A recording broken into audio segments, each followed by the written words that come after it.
There's a shift happening. You can feel it. The people who've carried the heaviest loads are veterans, first responders, and frontline workers. The ones who never tap out are done pretending they're unbreakable. We're done letting the world burn us out and calling it strength. This is the line in the sand. This is where we take our power back. Welcome to the Superhuman Resilience Project. This isn't a podcast, it's a call up. It's a regroup. A mission to rebuild the people who hold everyone else together. If you're ready to rise, ready to reclaim your fire, and ready to stand shoulder to shoulder with others who get it, then gear up. Let's start now. My name's Cara. I'm your host, your teammate in the trenches and a survivor who's earned every scar and every lesson the hard way. I spent decades holding the line, carrying stories that never quite made it into the reports, and rebuilding myself more times than I can count. I'm not here to play expert. I'm far from it.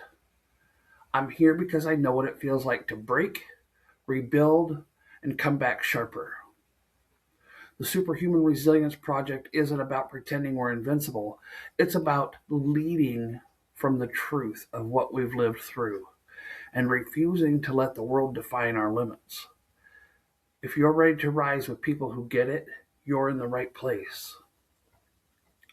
Listen, people like us don't see the world the same way that everyone else does. We can't. The work you do, the people you deal with, the things you've had to witness, they rewired your instincts. While most people walk around assuming that everything's fine, you're already scoping out the room,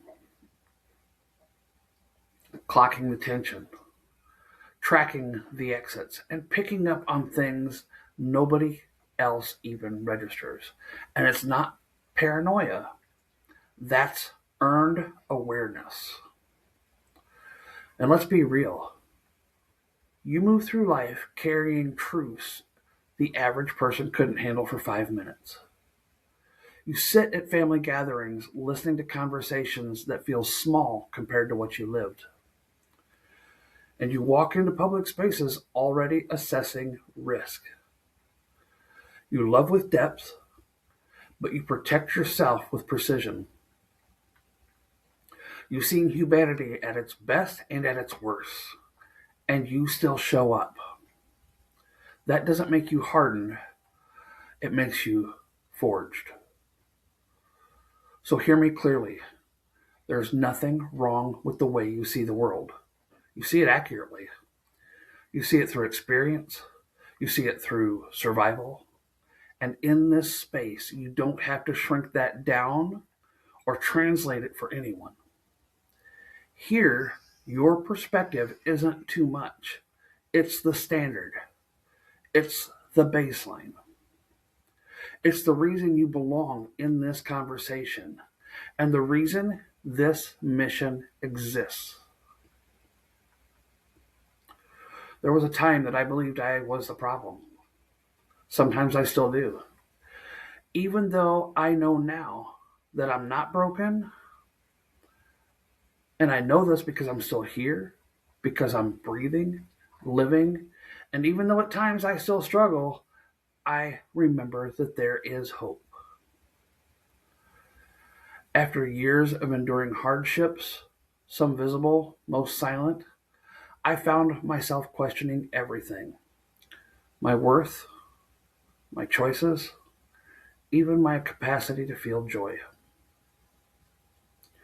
I had survived situations I once thought impossible, yet the weight of survival came with its own cost.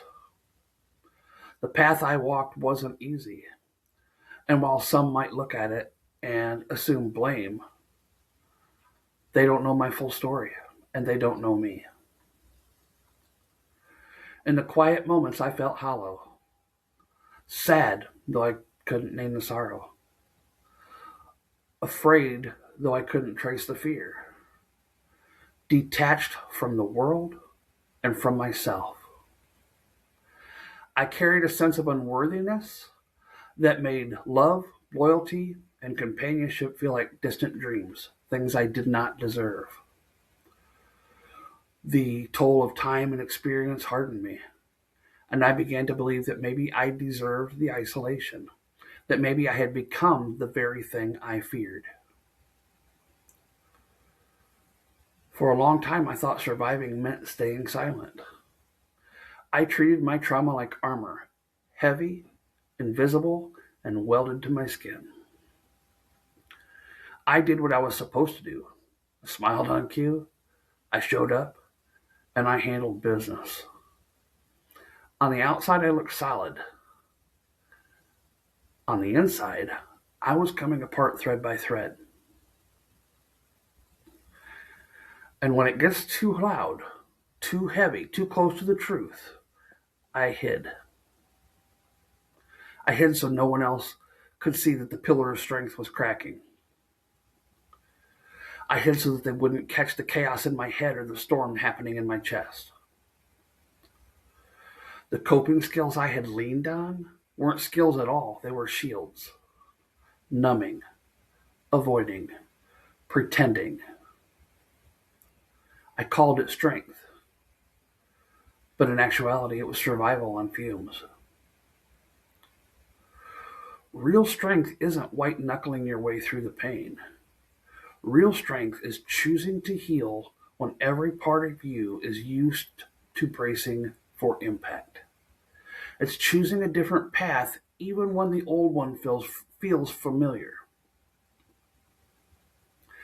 And that shift didn't hit me like lightning.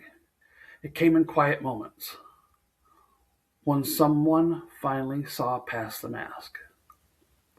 When I finally let myself break without apologizing. And when I realized that the pain I carried didn't have to be my identity. I could learn new ways to hold it, healthier ways, human ways. And here's the thing I finally had to face. Once you start naming what you're actually dealing with, everything shifts. When you stop pretending you're fine and start telling the truth, even if it's just to one person, you open the door to something that most of us forgot we needed: community.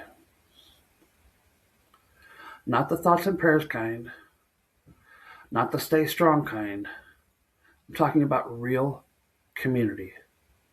The kind built on honesty, on shared experience, and on the quiet understanding that you don't have to carry the whole damn world by yourself. When you start speaking your truth, you find people who nod instead of flinch, people who've walked their own fire, people who don't need a full backstory to understand the weight. That's when healing stops being a solo mission and becomes a collective one. That's when resilience starts to rebuild, not as a performance, but as a practice. Because resilience isn't about being unbreakable. It's not about grinding yourself into the dust and calling it strength. It's not about swallowing your pain so that no one else has to deal with it. That is a lie that we're told. Resilience is capacity. It's recovery. It's the ability to bend without losing yourself. And it's knowing when to stand firm and when to step back. It's rebuilding your internal resources so you can keep going without destroying yourself in the process. Resilience is relational. It's environmental. It grows in community, not in isolation. And yet, let's be honest, most agencies don't want to touch these conversations. They'll talk about wellness in a PowerPoint, but they don't want to talk about the trauma, the shame, the moral injury, or the cost of carrying everyone else's emergencies. Why? Because real conversations require accountability. They require culture change. They require leaders to admit that the system itself contributes to the burnout, the isolation, and the emotional collapse. Agencies shy away because it's easier to hand out a brochure than to confront the truth. It's easier to say, take care of yourself, than to build environments where people can actually do that. It's easier to praise resilience than to support it. But here's the reality: silence doesn't protect us, it isolates us. And the moment we start breaking that silence together, we start reclaiming our power.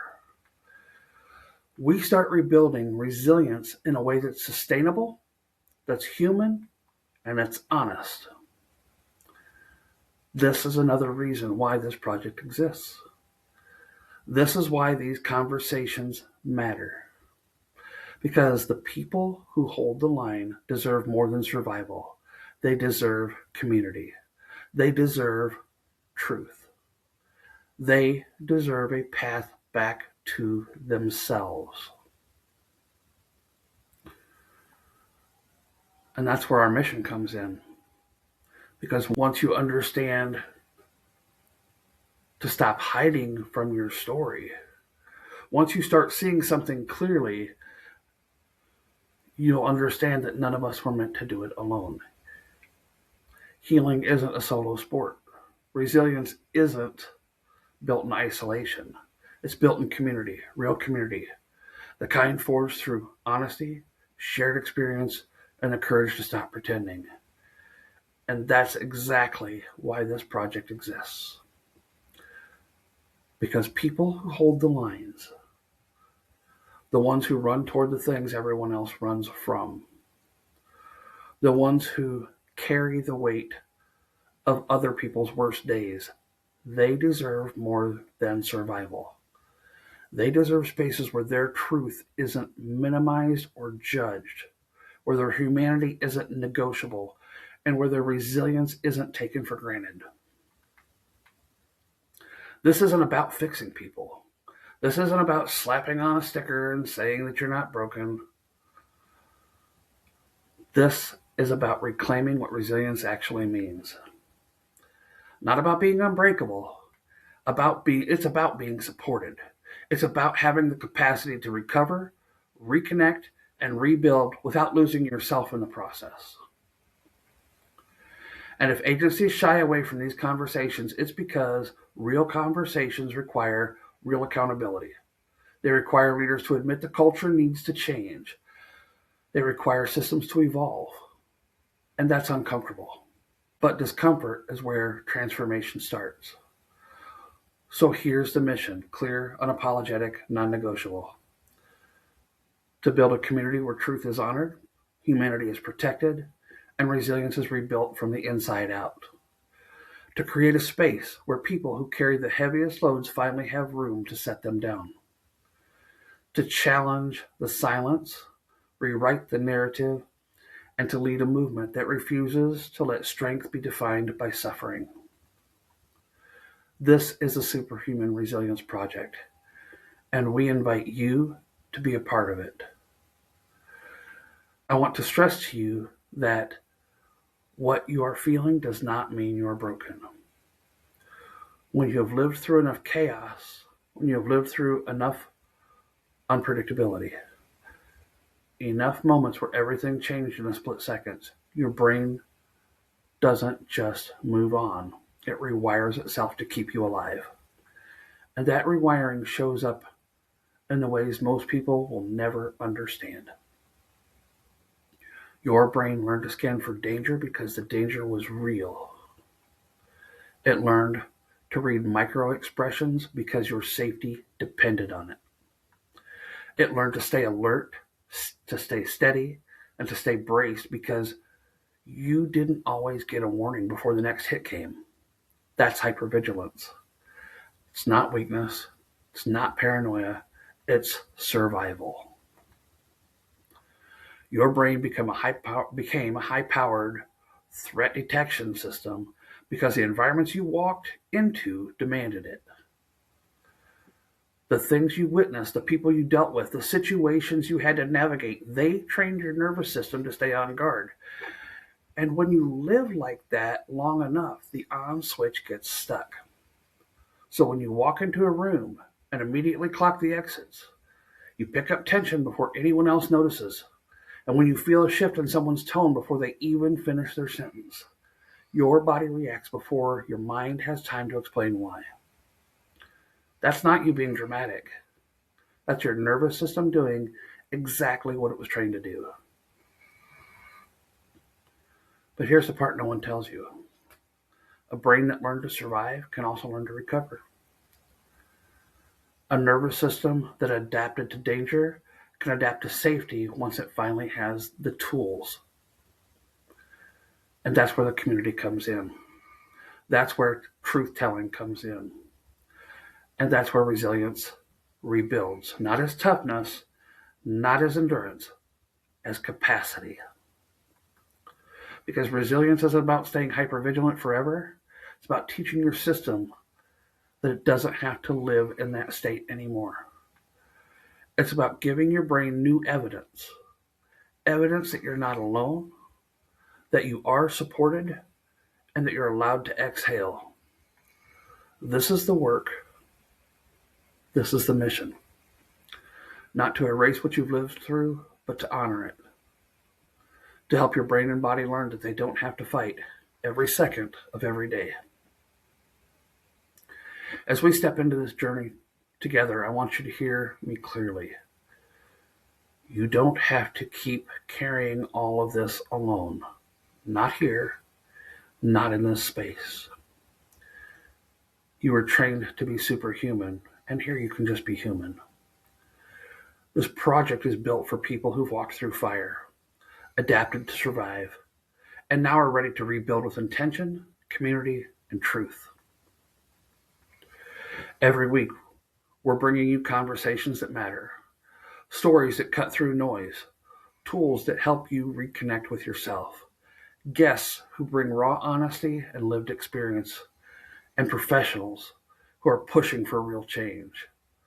This is a community built for you, shaped by you, and strengthened because you're in it. This is where you get to breathe. This is where you get to lay the armor down. And this is where resilience stops being a buzzword and starts becoming something you can actually feel in your bones. So here's your call to action. Step into this with us. Be part of the movement. If there's something you want us to explore, a topic that you want clarity on, or a question that you've been holding on to, reach out. And if you need help, reach out now. Don't put it off. Your voice shapes this space. You can connect with us anytime at questionsforcara@gmail.com or at www.renewedperspectives.me/podcast. Share the invite. Share the show. Ask someone who needs this conversation to join you. Rebuild your community with us. One episode, one truth, one moment of courage at a time. This is a superhuman resilience project. You were trained to be superhuman, and here you can just be human. This is the beginning of a new day. Before we wrap, I want to take just a moment to acknowledge our partners who stand with us on this mission. These conversations aren't easy, and not every company is willing to talk about real trauma, resilience, and the cost of carrying the weight. But these sponsors do. First, W Energy. Clean, steady fuel without the crash, the dyes, or the garbage your body doesn't need. They built an energy drink that respects people who push themselves day after day, and they've chosen to support this project because they believe in the work we're doing. And deemed fit for duty. Gear made by first responders for responders. They understand the culture, the grind, and the pride because they've lived it. Their apparel is built with the same grit and integrity as the people who wear it. You can connect with both of these sponsors through the links on our website. And when you choose to enter their websites or purchase from them, you can use the discounts that are listed on our website and get exclusive savings created specifically for our listeners. Supporting them means you're supporting our mission, and it keeps this conversation moving forward. Thank you for being here. See you next time.